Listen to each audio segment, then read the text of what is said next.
You've got mail. Hello, and welcome to Michelle's Mailbox. We are now in day 12 of the government shutdown, and while I'm here in DC, as all other members of Congress, trying to work their way through what's now becoming a devastating impact, not only on the nearly million employees, federal employees who are affected, and the thousands of federal employees who are affected in the district and throughout the state. But it's having a larger, growing negative impact on the economy, and as we get closer to the deadline for the debt ceiling, which is October 17th, we're seeing fluctuations in the market that are also problematic. So what we need is stability and predictability in this nation's economy. Now, I wanted to talk to you a little bit about where we are. Last time I talked to you on Michelle's Mailbox, I gave kind of a chronology about how we got here.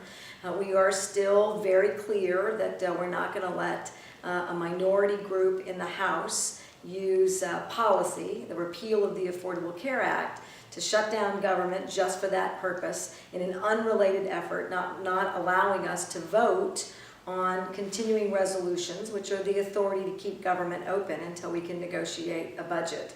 And we're continuing to have that debate. The Democratic caucus has held together, has had great courage, has not allowed the reopening of government in sort of a piecemeal, bit-by-bit fashion. We didn't shut it down that way.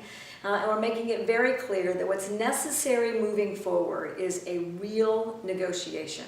To sit down at the table and to talk about what a budget would look like so that we can craft an appropriations measure so that we're not doing crisis management with this nation's economy and the federal budget.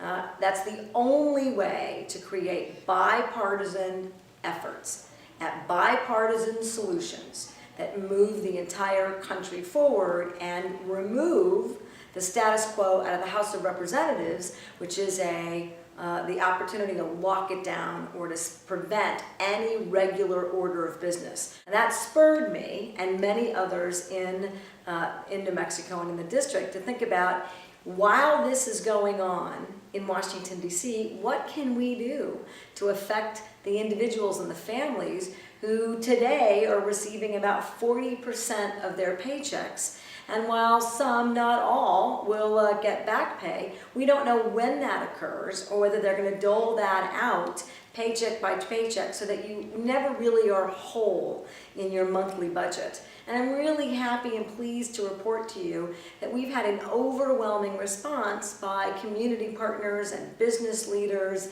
and utility companies, both the public sector and the private sector, who have all stepped up.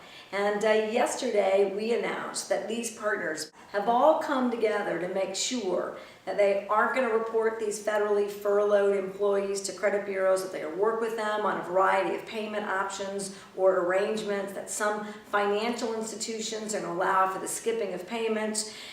All of these kinds of tools that allow an individual or family to adjust their payment schedule so that they don't create financial problems or financial insecurity for themselves or their families. This is the kind of work that's on the ground, that's in the district, that makes a difference today for someone. While here, we're trying to figure out our path forward, we don't allow everybody who is negatively impacted, and they didn't do anything wrong. We're doing something to improve that situation and also to really focus on New Mexico's environment and economy. And that makes me proud today, happy today that we're releasing information about those partners in Michelle's Mailbox, and look for other entities to join us. If you have ideas about other work that we could do or other assistance that would make a difference for these furloughed workers and their families, please contact me. We would love to hear from you on this matter.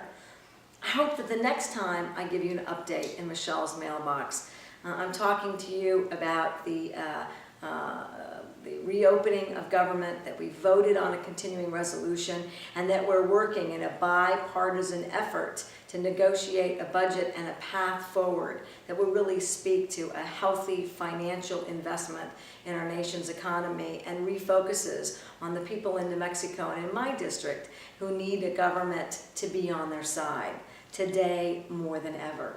Thank you so much for joining me and reading our newsletter and watching this video. I appreciate all that you're doing to make a difference. Thank you very much.